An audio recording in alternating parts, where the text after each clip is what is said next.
What happens when Barack Obama, calm and deliberate, exposes the one hypocrisy Donald Trump never wanted, brought into the light his own marriage? The moment the words left Barack Obama's mouth, you could feel the air in the room change.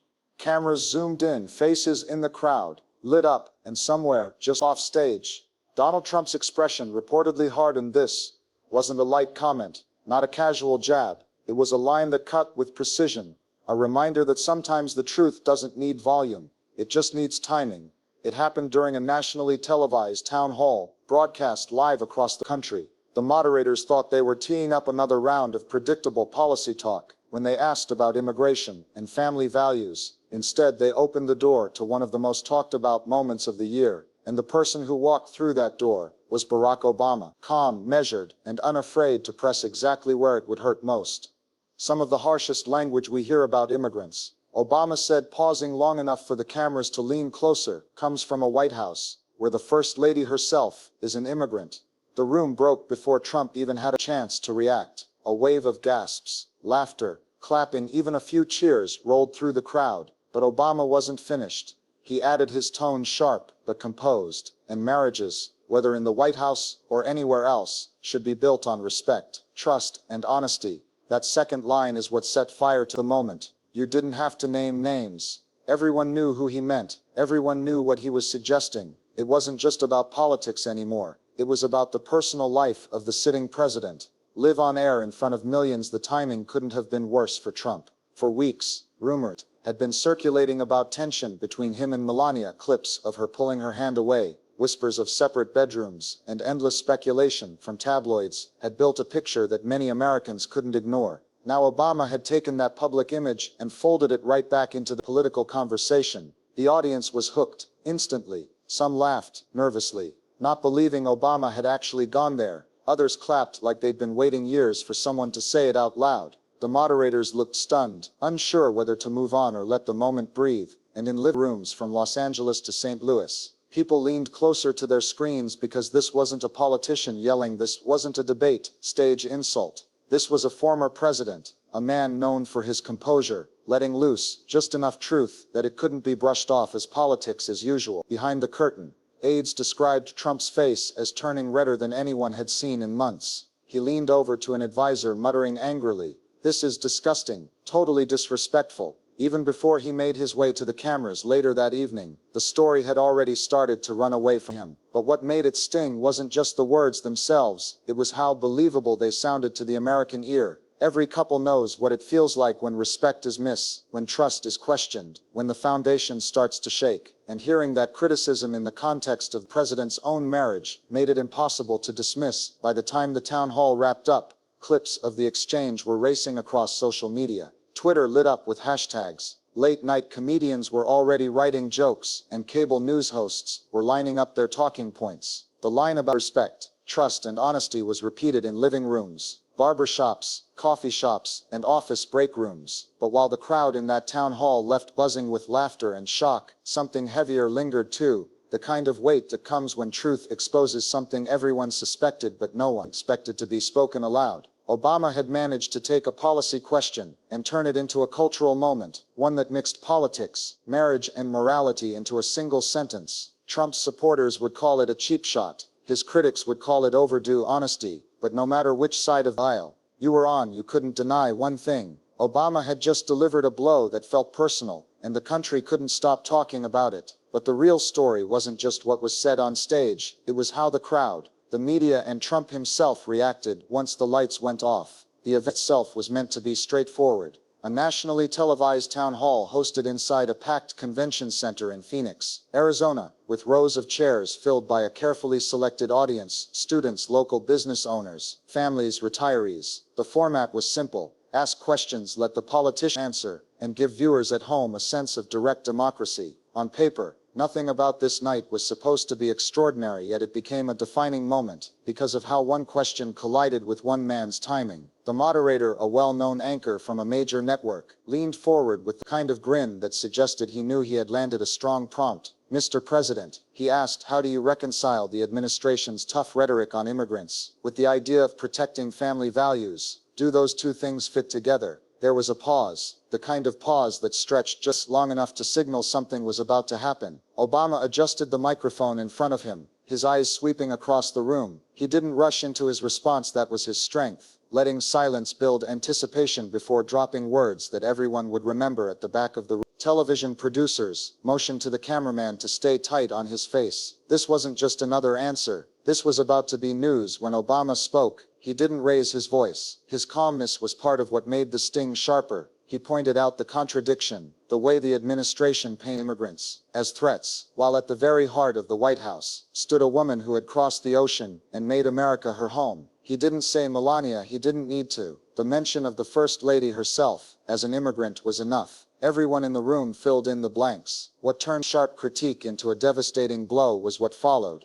Marriage, Obama said with a steady tone, isn't about the spotlight. It isn't about appearances. It's about respect. It's about trust. It's about honesty. You could almost hear the crowd inhale. A few claps started on the left side of the room. Laughter rippled through until it became a blend of shock and applause. The camera cut to the moderators, eyes wide, mouths half open, unsure whether to steer away or lean in. For the viewers at home, it was theater, politics and reality TV wrapped into one. Meanwhile, behind the curtains, Trump sat watching on a monitor, jaw set, fists clenched around the armrests of his chair. Those who were there later recalled how he muttered to an aide, "He's going after my family. Can you believe this, my family?" It wasn't just the words, it was the humiliation of having it said in front of millions. Here's the thing, that night wasn't just about the jab itself. It was about timing. For weeks, newspapers and tabloids had speculated about Melania's absence from certain events. Clips of her pulling away from Trump's hand in public had gone viral. Talk show hosts joked openly about the relationship. And now Obama had pulled those whispers into the national conversation on the record, with the whole country listening. From the audience, the reactions varied. A woman in the front row covered her mouth, whispering to her friend, "Did he just say that?" A man in the middle rose, clapping, nodding along. College students in the back lifted their phones, capturing shaky clips that would hit Twitter before the broadcast even ended. This wasn't just a town hall anymore. It was a cultural event. Social media accelerated everything. Hashtags started trending. Hashtag Obama struts back. Hashtag First Lady immigrant. Hashtag respect and trust. The comments flew faster than the moderators could process. Supporters cheered Obama's candor. Critics accused him of crossing a line. Neutral viewers admitted it was impossible to look away. What made it so powerful was how relatable it felt. People at home weren't just thinking about politics. They were thinking about their own lives, about the cracks that form in relationships when respect is lost, about the hypocrisy of leaders who preach one thing but live another. Obama's words, stripped down to their core, resonated far beyond the political stage. Even the moderators, trying to regain control, seemed to stumble. "Thank you, Mr. President," one said nervously, attempting to pivot to the next question. But it was already too late. The moment had been captured, sealed, and sent across every platform before the town hall wrapped. By the time the cameras turned off, the event organizers knew what had happened. They weren't talking about immigration policy anymore. They were talking about a moment that would dominate the headlines for days. But what really made this moment explode wasn't just what Obama said, it was responded when the microphones were off and the fury kicked in. The sharpest blows are rarely the loudest. They're the ones that sound almost casual, delivered in a tone so steady it disarms before it cuts. That's exactly how Obama spoke that night in Phoenix. His cadence was calm, deliberate, the kind of delivery that made people lean closer to their televisions without realizing it. He had spent years mastering that rhythm. Pause, let the silence do some of the work, then land the line like a quiet hammer. When he brought up the immigrant first lady, there was no hesitation. Didn't smirk. He didn't look around for approval. He just let the words sit, almost daring people to acknowledge what they already knew. And then, as if he were shifting into a lesson, he added the part about marriage, respect, trust, honesty. That sentence carried more weight than anyone expected, because it just didn't sound like politics. It sounded like life. It sounded like the kind of talk a father gives his son before a wedding, or the kind of reflection a pastor shares during premarital counseling. That's why the crowd reacted so strongly. They weren't hearing a political attack. They were hearing truth dressed as advice on television. The camera caught Obama's face, holding steady. He wasn't smiling. He wasn't gloating.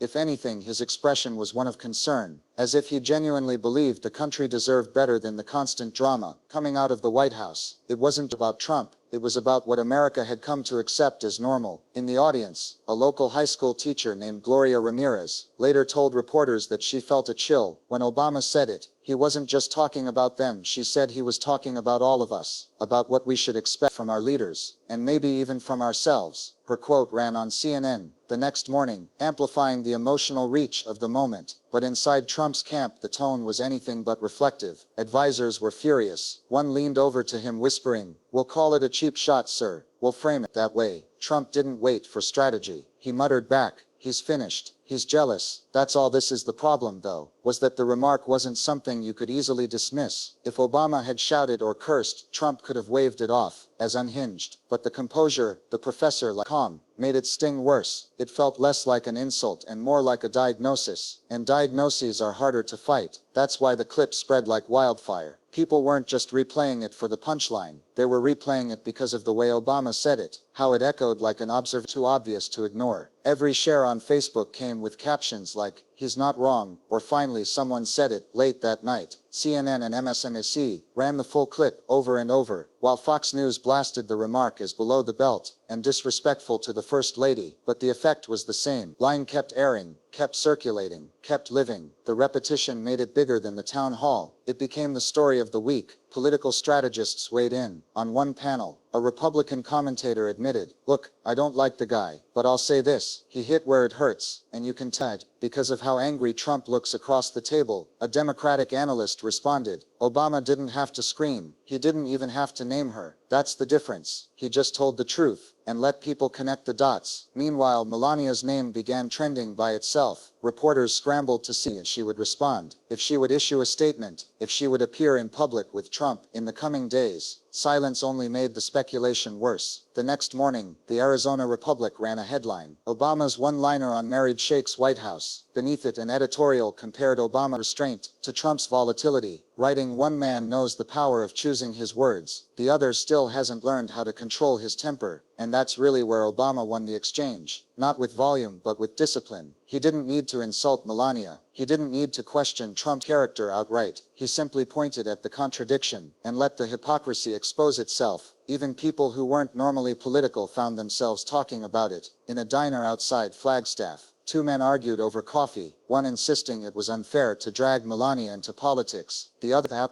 countering that it was Trump who had built his brand on family values, making his own marriage fair game. The waitress later told a reporter, "I've been here 15 years, and I've never heard customers talk about politics this much." Obama had managed to turn a policy question into a culture flashpoint. His words weren't just soundbites, they were echoes, and once those echoes left his lips, there was no pulling them back. But as powerful as Obama's remarks were, the next chapter belonged to Trump, and the way his fury spilled out from behind the curtain into the public eye. When Obama dropped the line about respect, trust, and honesty, it was like a spark hitting dry brush. The audience didn't just hear it, they felt it. Some clapped instantly, like they had been waiting for years for someone to call out what they saw as hypocrisy. Others laughed, but it wasn't the kind of laugh you hear at a comedy club. It was sharper, almost nervous, as if they were acknowledging the weight of what had just been said, while still not believing he had actually gone there. Camera crews were quick to capture faces in the crowd. A young woman in the third row covered her mouth, eyes wide, turning to the man beside her, as if to say, "Did he just say that out loud?" In the back, a group of college students threw their heads back, laughing and clapping, phones already raised to record. One older man near the front leaned forward in his seat, hands folded, nodding slowly as though savoring the moment. A fine wine. The energy in that room shifted in real time. At first, there had been polite attention, people listening, waiting their turn to applaud. After Obama's line, the atmosphere cracked open. You could hear side conversations break out, even as the moderators tried to steer things forward. "That about Melania," someone whispered. "Oh, he went there." Another voice chimed in, loud enough for the microphones to almost catch on television. Those small reactions became part of the broadcast. Viewers at home didn't just see Obama speaking, they saw the collective shock, the delight, and the disbelief written across dozens of faces. That's what made it viral. It wasn't only Obama's words, it was how the people in that hall reacted to them. And once it hit social media, those reactions multiplied. Within minutes, clips were spliced and uploaded with captions like, "Obama doesn't miss," and "That look on her face says it all." A 15-second snippet showing the audience's laughter was shared hundreds of thousands of times before the broadcast even ended. Twitter threads popped up dissecting every glance, every smirk, every shift in body language at home. The moment hit differently, depending on who. Watching families in suburban living rooms debated whether Obama had crossed the line. Some parents explained to their kids why marriage was suddenly being discussed in the middle of a town hall on immigration. In barbershops in Detroit and diners in Oklahoma City, televisions replayed the clips, while customers argued, half laughing, half serious, about whether Obama had just scored the political punch of the year. Reporters in the room later described the sound of the crowd as a mix of laughter and applause that just wouldn't stop for several seconds. The moderators couldn't even get the conversation back on track.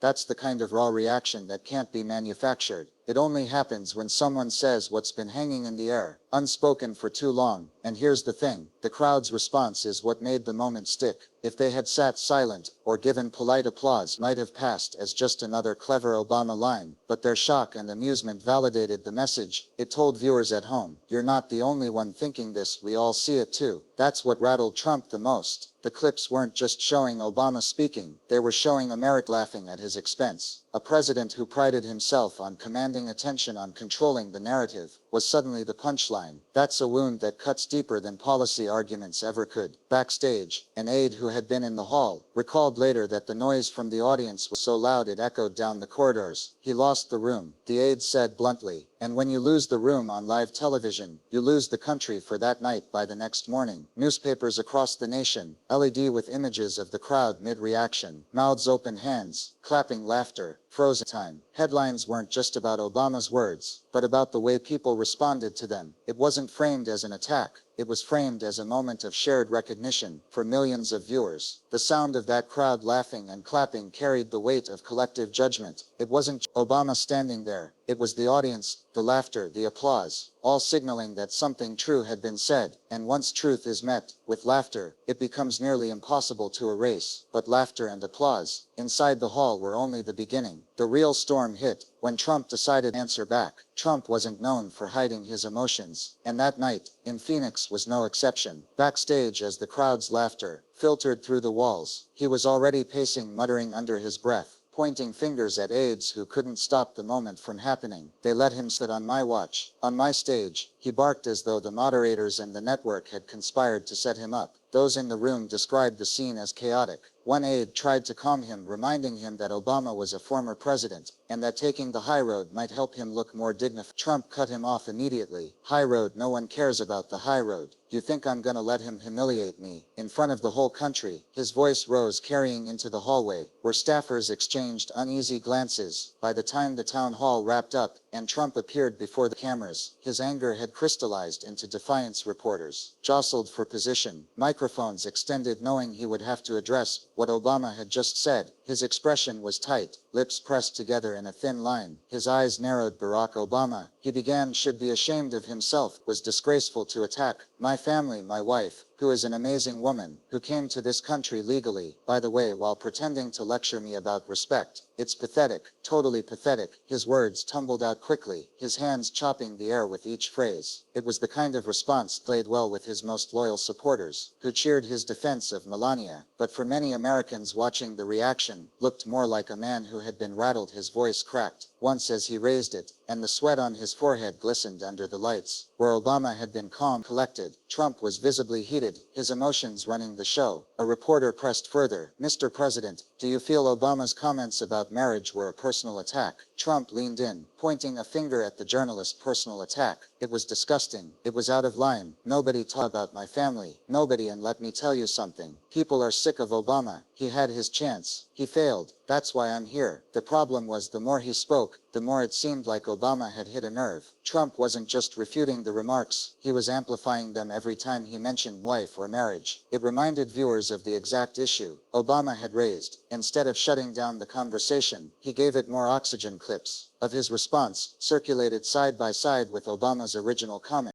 They built on respect, trust, and honesty, with Trump's red-faced reply disgusting, out of line. Nobody talks about my family. The contrast was stark, and the internet did what it always does, turned it into a meme in living rooms across America. The debate raged. Some praised Trump for standing up for his wife, others cringed at how thin-skinned he looked. A group of college students in Austin, uploaded a reaction video of themselves watching the exchange, pausing to laugh every time Trump's voice cracked. By the end of the night, hashtag triggered Trump was trending. Meanwhile, at the White House, scrambled to shape the narrative. One advisor suggested drafting a statement focusing on policy, steering attention back to immigration reform. Another argued they should lean harder into defending Melania, portraying her as a victim of Obama's cheap shot. Trump rejected both approaches, insisting he wanted to be the one speaking. "Nobody puts words in my mouth," he growled. The irony was that Melania herself remained silent. She didn't tweet, she didn't appear by his side. That silence became a story in itself, fueling speculation that perhaps Obama's words had landed closer to the truth than Trump wanted to admit. News networks replayed his response throughout the night on CNN. A political analyst commented this was supposed to be about immigration. Now it's about Trump's marriage, and that's exactly what Obama wanted. On Fox News, anchors framed it as a vicious, unfair attack. But even then couldn't avoid showing the clip again and again, and that was the danger: repetition. Every time Trump's anger-filled response aired, so did Obama's calm, cutting line. The more Trump tried to bury the moment, the more it resurfaced. In Phoenix, a local radio station opened its morning show with audio of the exchange playing Obama's line followed by Trump's angry retort. Callers flooded the station. One man said Trump's right to defend his wife. Another caller countered if he really respected her, he wouldn't look so defensive. He knows Obama's right. It was a split reaction. But one thing was clear.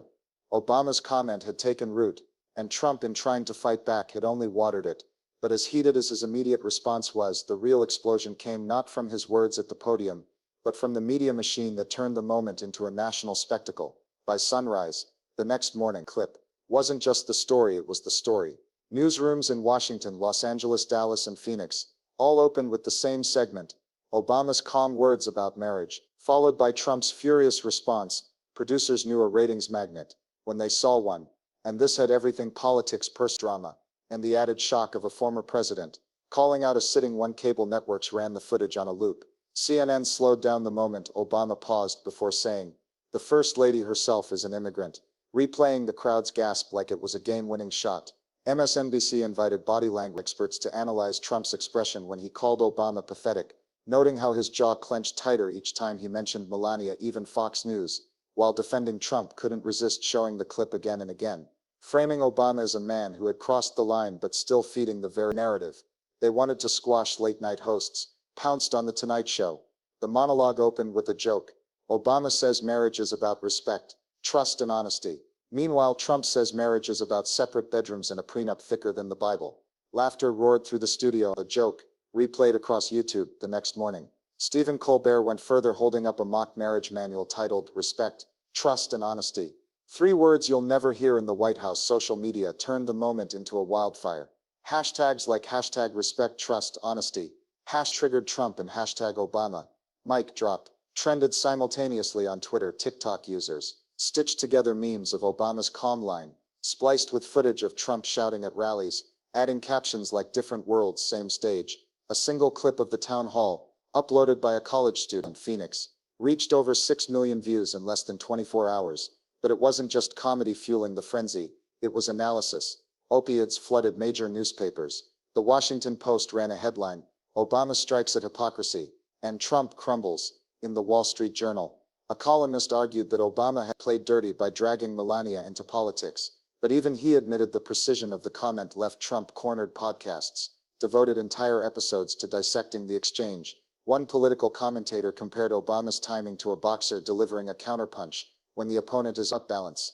Another noted how the contrast between Obama's calm and Trump's rage underscored why so many voters still longed for the former president's style of leadership. What made the story bigger than politics, though, was how it crossed into everyday conversation. Clips weren't just shared by political junkies. They were popping up in Facebook groups for moms in Ohio, veterans in Texas, even knitting circles in Minnesota. People who rarely discuss politics were weighing in, because at its core, the remark was about something universal. The foundation of marriage. Everyone had an opinion, everyone could relate.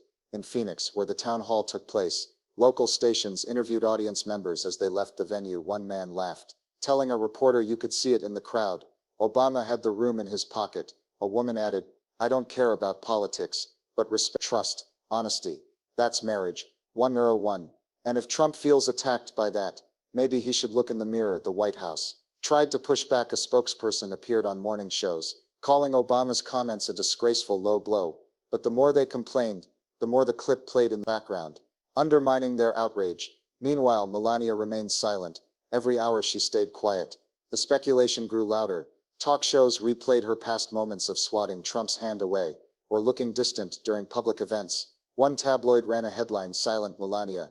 No defense for Donald." Whether fair or not, the absence of her voice only reinforced the idea that Obama had touched a nerve. By the end of the week, the frenzy showed no signs of slowing. Saturday Night Live opened with a skit, reenacting the town hall featuring an actor playing Obama calmly sipping tea, while Trump characters shouted about fake respect. The audience erupted and the sketch racked up millions of views online. Political analysts warned that the frenzy was more than entertainment. It had real consequences. Every minute spent replaying Obama's words was a minute not spent talking about Trump policies, his agenda, or his message. The narrative had shifted and the president was no longer in control of it. That loss of control is what stung the most. Trump thrived on dominating headlines, but this time he wasn't the author of the story. Obama was, and the media had crowned him the winner of a fight he wasn't even supposed to be in. But while the media turned the moment into a spectacle, the real drama was playing out inside the White House, where anger, paranoia, and silence collided in ways the public didn't see behind the walls of the White House. The atmosphere was anything but controlled. Hours after Obama's remarks in Phoenix, Trump had flown back to Washington, fuming. The entire flight, reporters traveling with him later noted.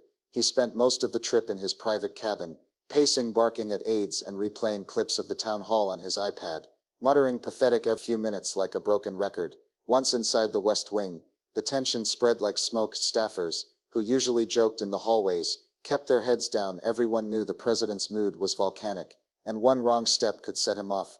A senior aide whispered to another, "We're in for a long week." The first meeting, the next morning, was chaotic. Trump stormed into the Roosevelt room, a folder of clippings under his arm, slamming them onto the table. He barked, "Look at this. Every paper, every channel, it's all Obama. Obama, Obama. They're laughing at me, they're laughing at Melania." He pointed at his communications team. "Fix it. I don't care how, but fix it." Now, one advisor cautiously suggested, shifting focus back to policy. "Sir, if we highlight the new immigration bill, maybe we can turn the conversation." Trump cut him off. "No one cares about policy. They care about that line: respect, trust, honesty. Like he knows anything about my marriage. It's disgusting." The room fell silent. Finally, another aide spoke up. "We can lean into Melania's story, show her as a strong immigrant who worked hard to become a citizen, remind people of her journey." Trump didn't like that either. "So we make her the story you want, people asking questions about her. Again. That's worse." In the corner, Chief of Staff Mark Reynolds rubbed his temples. He had seen this pattern before, the president fixated on a slight, unable to let go, forcing the staff to chase narratives they couldn't control. Later, in private, he confided to a colleague, "It's not about Obama's words, it's about the fact that everyone laughed. That's what he can't forgive." And then there was Melania. Her silence weighed heavier with each passing day. She skipped a scheduled appearance at a children's hospital in D.C., citing schedule conflicts. She avoided cameras at a White House reception, slipping out before the press arrived. Inside the residence, according to staffers, she kept to herself. One aide recalled seeing her reading in the garden, sunglasses, shielding her face, headphones in her ears. She wasn't angry, the aide said, was distant, like she didn't want any part of it. Trump noticed her silence and took it personally. At dinner, one night, according to someone briefed on the exchange, he asked, "Why don't you say something? Defend me, they're attacking you too." Melania reportedly put her fork down and replied, "I don't get involved." That was it. 4 words, then she excused herself. Inside the West Wing, staffers debated whether her silence was strategic or damaging. Some believed it gave Obama's words more power, as if she were tacitly agreeing with them. Others argued that speaking out would only fan flames. If she says anything, it'll become another headline. One aide told the press secretary, "Sometimes silence is safer," but silence was not what Trump wanted. He thrived on counterpunching, on dominating the news cycle. Watching Melania remain quiet, while Obama's comments echoed across the country, felt to him like betrayal. Meanwhile, leaks from within the White House painted a picture of dysfunction. Anonymous quotes appeared in Politico and the Washington Post, describing the president's outbursts and late-night rants about Obama. One insider was quoted saying, "He's obsessed every morning. Meeting starts with that clip. He makes us watch it again and again." That obsession began to frustrate his advisors, who wanted to move on. One evening, during a heated discussion in the Oval Office, Reynolds finally snapped, "Mr. President, the more we talk about it, the bigger it gets. If you want it to go away, We have to stop feeding it. Trump glared at him. So you're telling me to let him win? You think that's what I should do? Just let him humiliate me? Reynolds didn't answer. He didn't need to. Everyone in the room knew there was no convincing Trump to ignore an insult. And so while the outside world laughed at memes and replayed clips, the inside of the White House descended into frustration and paranoia. Staff morale dropped, meetings became tense, every policy push was drowned out by questions about Melania and marriage. For a presidency built on control of the narrative, it was a nightmare. But outside the gates of the White House, ordinary Americans were having their own debates at diners, barbershops, and community centers about what Obama's words really meant. While the White House scrambled to contain the fire, the rest of America was already talking. The debate wasn't confined to Washington anymore. It spilled into diners in Arizona, coffee shops in Ohio, and hardware stores in Wisconsin. Everywhere, people had an opinion on what Obama had said and how Trump had reacted. At a small breakfast spot outside Tucson, regulars gathered around a corner booth, plates of pancakes and bacon. Between them, a retired veteran named Harold Green shook his head as the television replayed the clip. Yet again, you don't bring a man's wife into it, he said firmly, sipping his black coffee across from him. His friend Linda Foster, a retired teacher, leaned forward. Come on, Harold. He wasn't attacking Melania. He was pointing out the hypocrisy. Big difference. Their debate carried over to the next table, where two college students joined in, one laughing honestly. Obama didn't even say her name. Trump made it about her. In Youngstown, Ohio, a union hall hosted a gathering. Workers usually discussed contracts and benefits. That night the conversation turned to politics. One steel worker said, I don't like Trump, but Obama went low. Families off limits. Another worker countered, families only off limits if you don't make them part of your brand. Trump parades her around when it helps him. You can't have it both ways. Heads nodded, voices rose, and soon it wasn't about Obama or Trump anymore. It was about what people expected from their leaders. In Tempe, a community center held an immigration forum that quickly shifted into a discussion of the town hall. A young Latina mother stood up and said, when Obama talked about respect and trust in marriage, I thought about my own family. My husband and I came here from Mexico. We worked hard, we raised our kids. Respect is what kept us going. To hear a president's marriage questioned like that, it made me realize these leaders aren't different from us. They're human. They have the same problems online. The conversation was even more heated. Facebook threads stretched hundreds of comments long. In one group, for parents in Pennsylvania, a woman posted, Obama should have kept his mouth shut about Melania. Disrespectful. Within minutes, replies flooded in. One man wrote, he didn't disrespect her. He disrespected Trump's hypocrisy. Learn the difference. Another commenter chimed in. If your marriage is strong, why get so defensive? That thread alone racked up over 2,000 comments. Before moderators locked, talk radio stations fueled the fire too. On a popular conservative station in Dallas, a caller ranted, Obama is obsessed with Trump. He can't stand that Trump won. That's why he took a shot at Melania. The host agreed. It was beneath the dignity of a former president. But on a liberal-leaning station, Portland, the host laughed. He didn't insult her at all. He just reminded everyone what a healthy marriage is supposed to look like. Trump outed himself by overreacting. Callers piled on, with one saying, my husband and I watched together, and we both said that's exactly what's missing in the West. Respect. Even churches weighed in. At a Sunday service in Flagstaff, Pastor Raymond Clark referenced the moment during his sermon. Respect, trust, honesty. These are the foundations not just of marriage, but of community, of leadership. When those values are missing, whether in your home or in the highest office, everything begins to crumble. Parishioners nodded, some murmuring.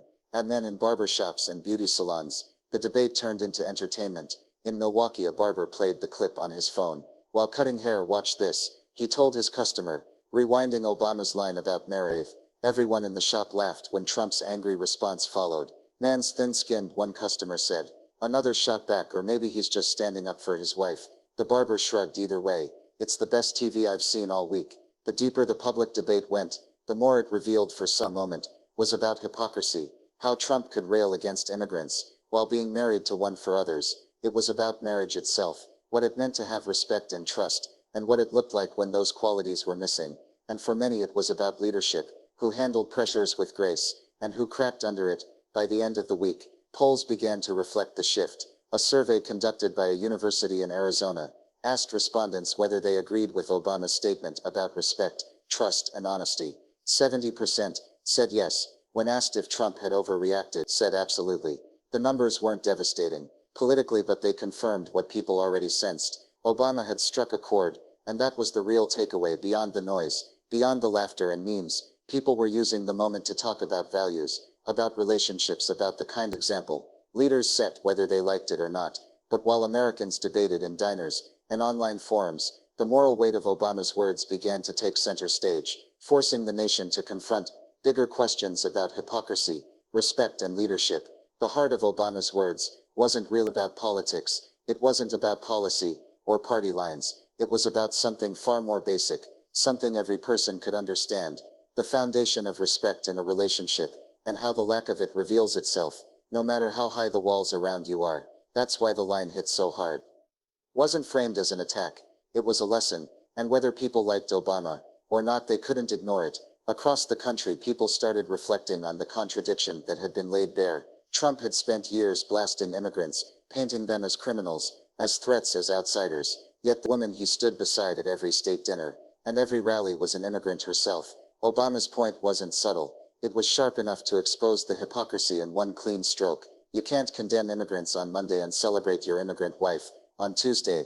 A columnist in the Los Angeles Times wrote, "It doesn't work like that, and the American people know it." But the deeper resonance came from the second part of Obama's remark, the part about marriage.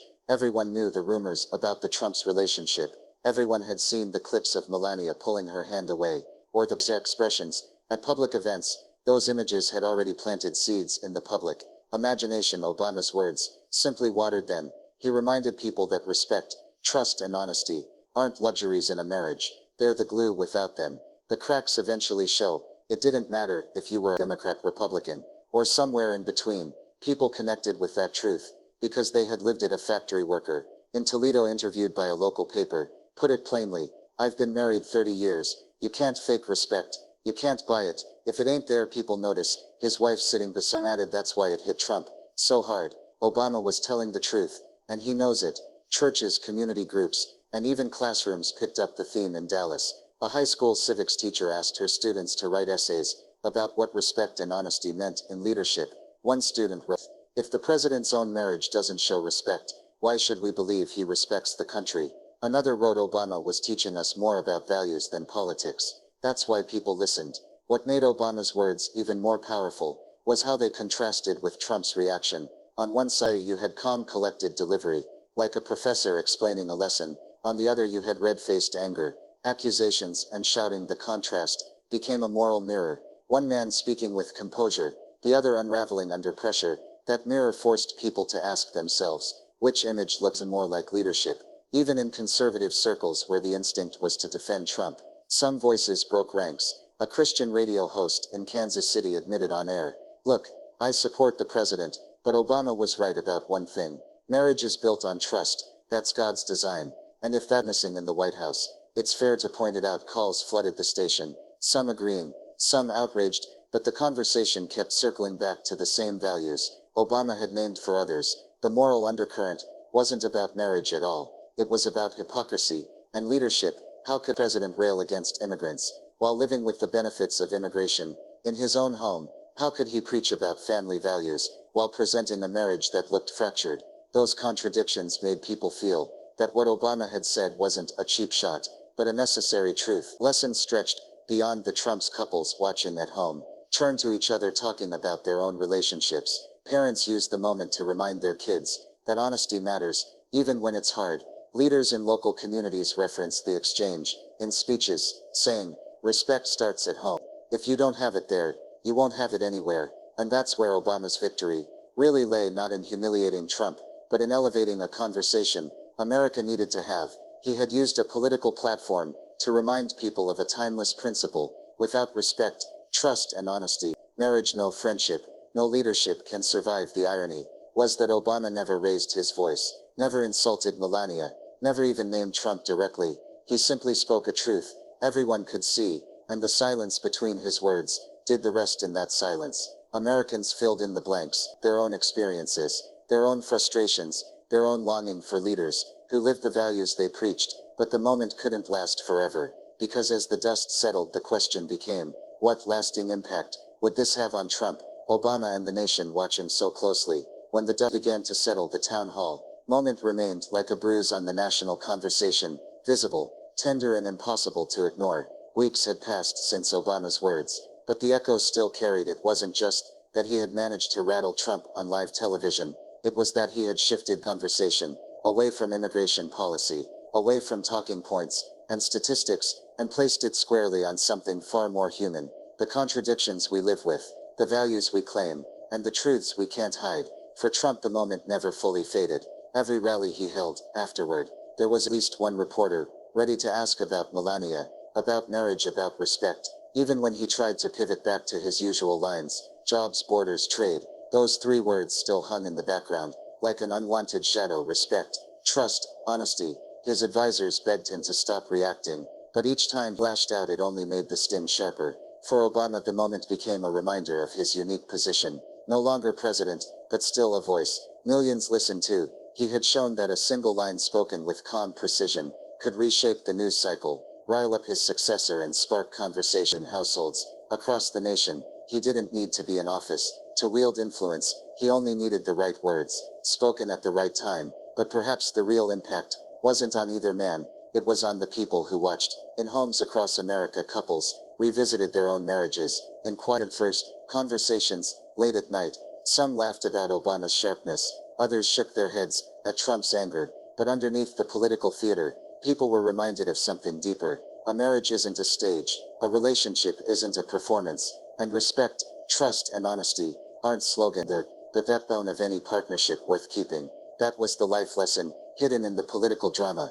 Power may magnify everything, but the fundamentals of human connection remain the same. Leaders can argue over walls and policies, but when a nation sees cracks in a leader's own home, forces everyone to reflect. If respect is missing, there can it really exist anywhere else? In their leadership, the moral was hard to miss. Hypocrisy eventually catches up. When leaders preach one thing and live another, people notice. When marriages become photo ops instead of real partnerships, sense it when a man like Obama, with a steady voice, puts those contradictions into words. It doesn't feel like politics, it feels like truth. The story of that night in Phoenix isn't just about a political feud. It's about how words, when spoken with honesty, can pierce through anger, noise, and annihilates. It's about how laughter in a crowd can validate what millions have been thinking silently. And it's about how sometimes the smallest sentence carries the biggest weight. For the millions who watched live or caught the replay on their phones, the next morning, the lesson was simple. Whether you're a president or an ordinary person trying to keep your family together, respect is non-negotiable. Trust can't be faked. Honesty will always surface, whether you want it to or not. That's why people kept replaying the clip. It wasn't just to see Obama score a point or Trump lose his temper, because the moment held a mirror up to everyone watching. And in that mirror, people saw not only the cracks in the White House, but the cracks in their own lives, their own marriages, their own leadership. That's why it mattered. That's why it stayed. And as much as the media made it a spectacle, the moment's legacy was bigger than ratings or headlines. It was a reminder that truth doesn't need volume. Sometimes it only needs a whisper, delivered at the right time in front of the right crowd, to change the entire conversation. So as the story of Phoenix settles into history, ask yourself, what respect, trust, and honesty look like in your own life? Are you living the values you expect from others, or are there contradictions waiting to be called out sooner or later by someone brave enough to say them out loud? That's the lesson Barack Obama left behind in those few minutes on stage. Wasn't about humiliating a president or mocking a marriage. It was about holding up a mirror and asking everyone, leaders and citizens alike, to look closely. If this story made you think, if it reminded you how powerful words can be when they carry truth, make sure you subscribe. There are more stories like this, stories that remind us what really matters, stories that pull back the curtain and ask the questions we sometimes avoid. Stick around, because the next conversation might just hold another truth worth hearing.